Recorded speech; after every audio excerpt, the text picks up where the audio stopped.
Ray offered his condolences again as the luncheon was ending. They were alone, separated from the remaining guests. He said, "You decide when you're ready to come back to work." So I'm doing a podcast of my dad's book, which is called Many Cones.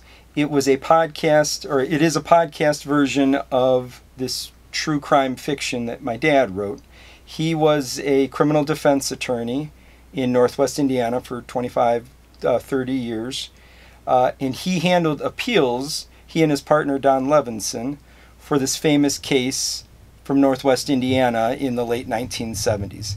It was a set of murders that started at Mansard's apartments, and then there was more murders at local bars as well. Totally shocked Northwest Indiana at the time. And it was a crazy, bizarre case where ultimately it was discovered that this delusional man had become convinced that he was Northwest Indiana's Al Capone and convinced young good kids from good families to murder for him. Totally tragic, crazy, bizarre story. Somewhere in the 1990s, my dad wrote the book Many Cones. We tried forever to get it published, and that didn't happen.